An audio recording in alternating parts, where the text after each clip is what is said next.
Don't forget to go down in the description below to check out all the discounts and reductions and special offers available for different softwares. Thank you.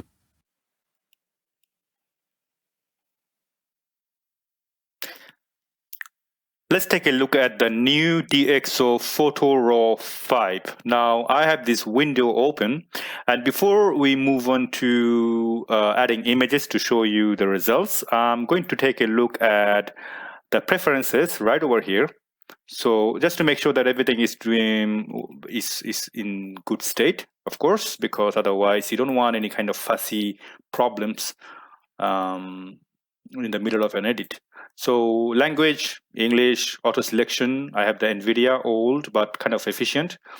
Widget automatically show when an external drive as SD card is selected. I'll probably do yes, why not? Instant preview, display result of the denoising in the main preview. Activating this option might affect overall performance. Of course, I understand, because it might take a lot of energy out of the system, and therefore, it might slow you down. But if you're really curious about the result, I highly recommend you to do so. So first step is done. Now I'm going to do some drag and drop of the images.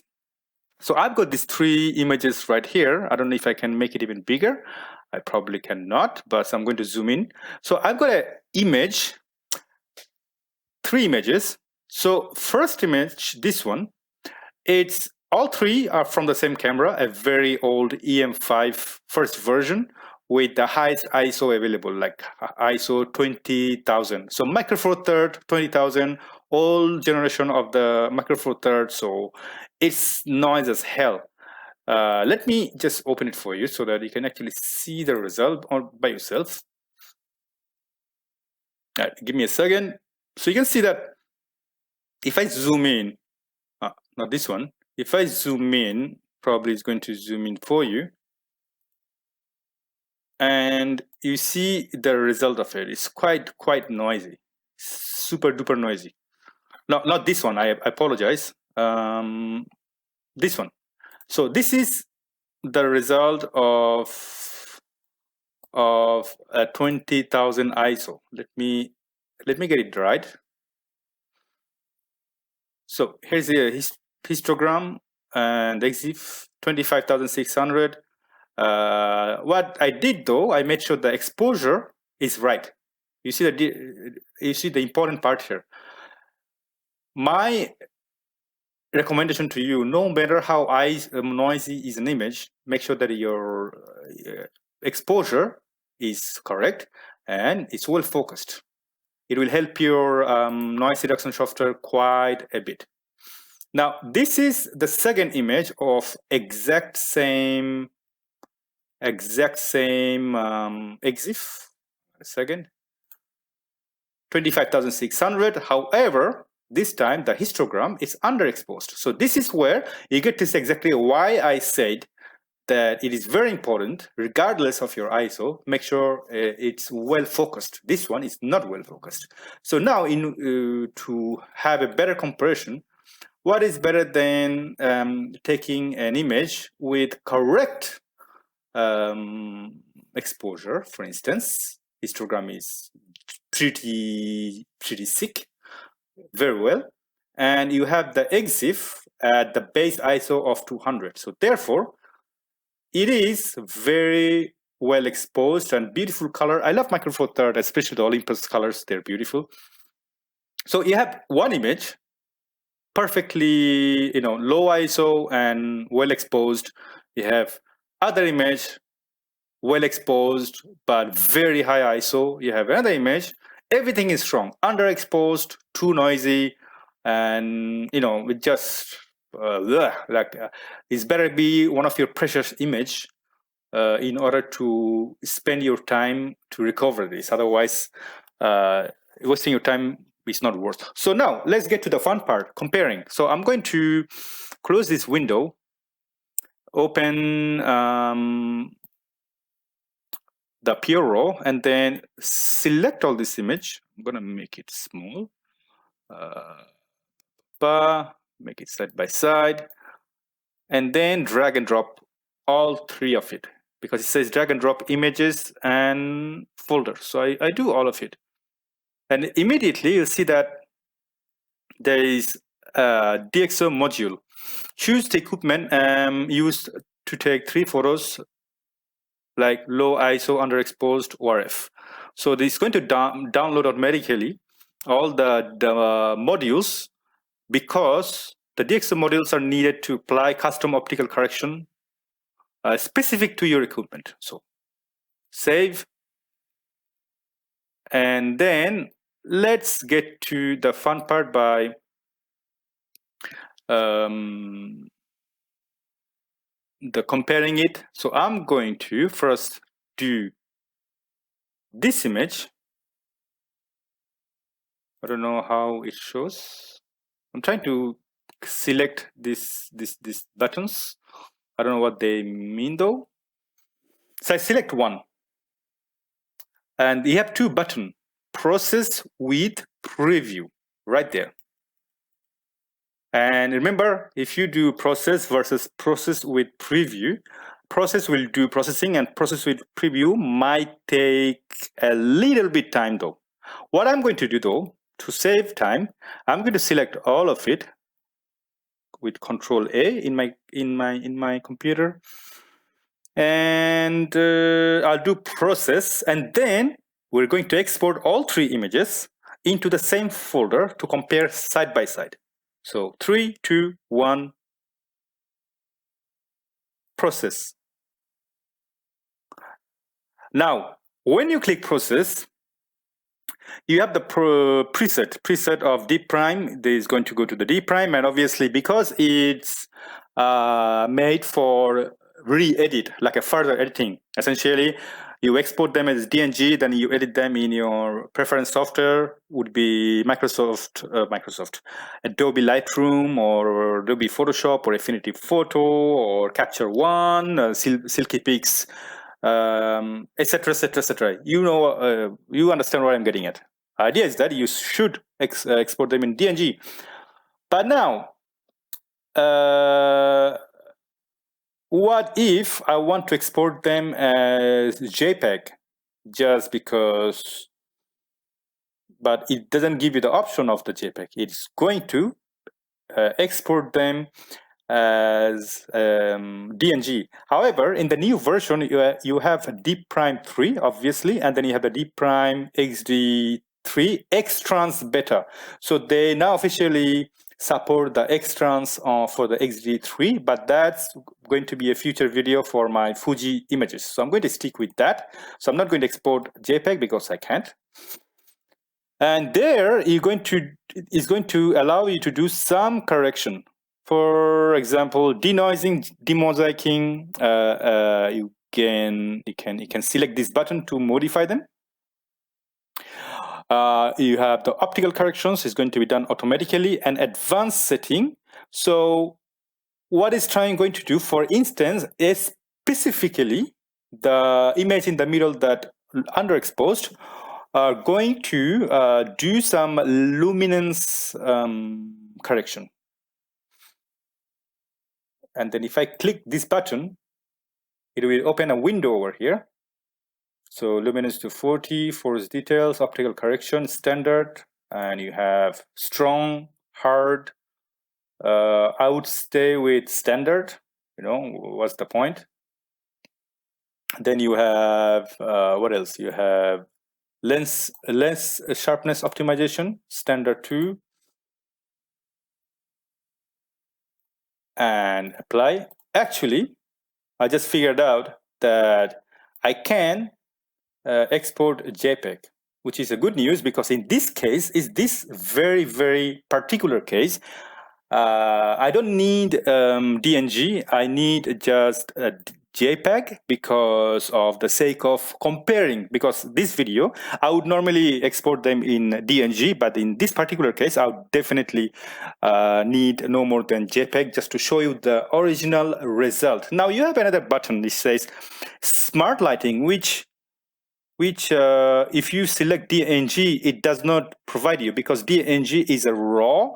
It's a different type of RAW, but it's a RAW nonetheless, where it preserves all the luminance luminance details, information and data that allow you can manipulate later on. But it gets complicated in JPEG. So therefore, you kind of have to have some smart lighting there. So I'm going to turn on the smart lighting specifically for the image in the middle. And then I'm going to click this estimated exported size, about 3 megabyte to 16 megabyte. And quality, I'm going to select the highest quality available. And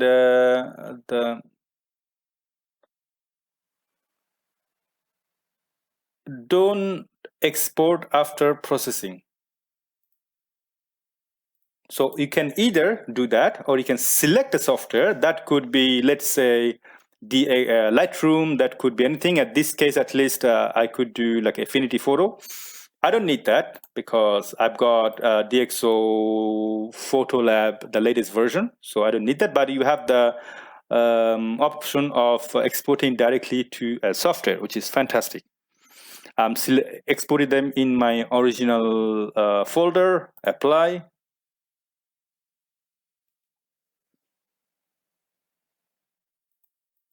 And then process. Interestingly, it doesn't select anything. I don't know why it does not do anything. Oh, now you go. There you go. I can do that. You know, I had this little panic. Apply. Now it's good. I'm good to go. Hang on a second. It went back to 90%. I'm going to go to 100%. Good to go now. And process now. It took a little bit of time to get a hold of it, but thanks for your patience. So at this point, it's processing the low ISO, the image with no issues whatsoever, taking a little bit of time. But because we are not processing it with preview, therefore it will be significantly faster. So while you're waiting, go down in the description below. I'm providing all my viewers a 15% discount on every DxO software, which is probably the highest available at this moment, apart from Black Friday deal. So if you are interested, go immediately, and then take the advantage of it. So let me check. So process is done. Pretty freaking awesome. So I'm going to go to the Explorer, and time for a side-by-side comparison. So I'm going to open this. So don't get excited. What I'm going to do, I'm going to select this image, all three images,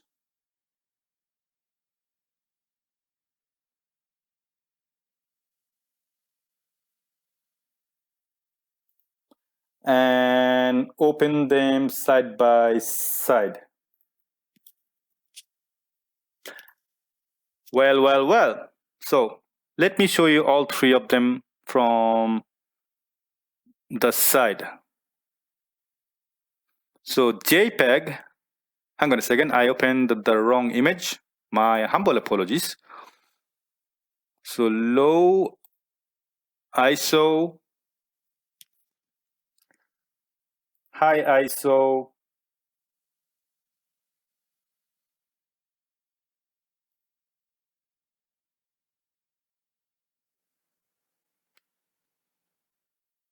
all right, now we are good. All right, now we are good. Apologies for the little issues. So take a look. The well exposed image, regardless of high ISO or base ISO, globally looks good. For example, this one over here and this one over here globally looks good, which means just by noise reduction, even if you take an image with God knows how many ISOs, let me open the EXIF, remind you that this is a low ISO image and corrected properly with the DeepPrime 3. This is a high ISO image with proper exposure. But they are both pretty awesome. So in a smaller screen, they will look significantly better. Now let's zoom in. Let's look at the word details first. So I'm going to zoom in quite crazily, about 100%.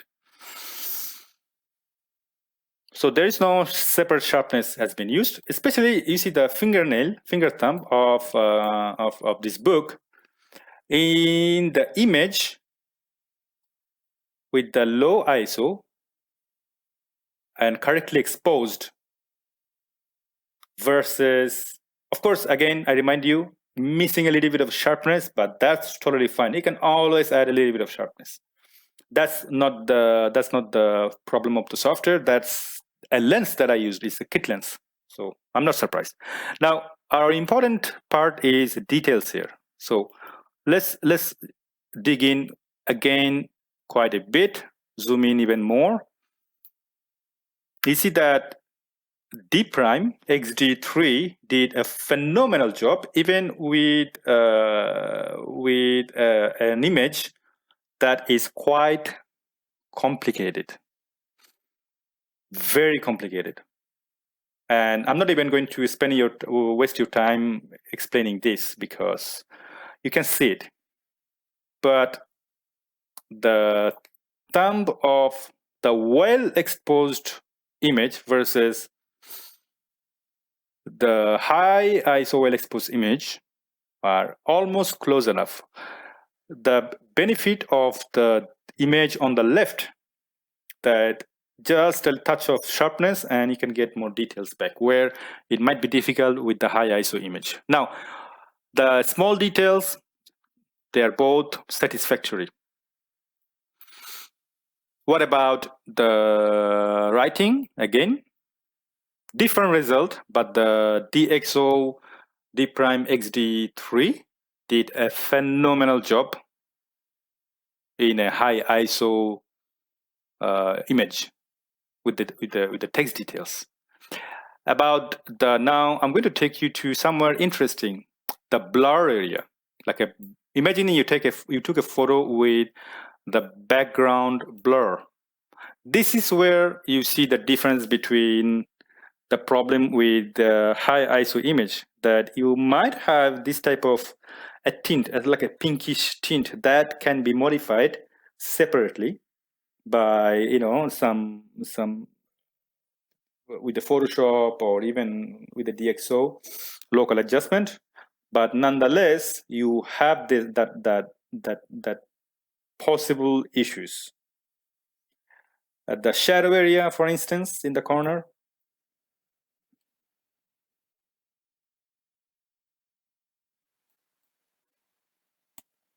this is interesting.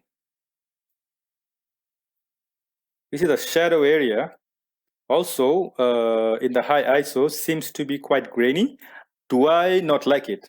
I do like it because it makes me remind of film photos back in the day where you had a lot of grain. So therefore, because in the old image film photo, the grains were a normal thing, and even now, globally at this size, the image looks perfectly fine.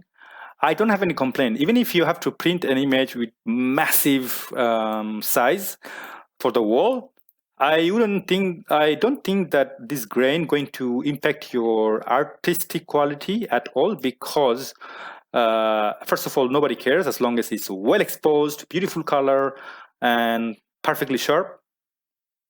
Grain, they even add some value, artistic value in it, in my opinion. There is one more interesting area that I want to check out before I end this image, this video, which is the detail in shadow area. For instance, we already checked the shadow area here, but this photo, particularly here,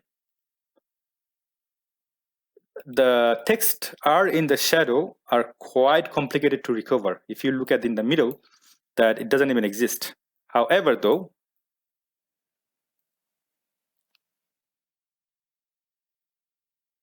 I'm going to try to, over here, sorry, I mean, in this image, the photo doesn't exist, but you can see even in the deep side of the corner over here at the bottom, though. This is perfectly fine. I wish I could take some more bit of this particular book, but I didn't, unfortunately, so I cannot show you the text details. But good news is that this is a well exposed and under low ISO image, and one in the right, that is the high ISO image. And therefore, the detail of the text looks very readable.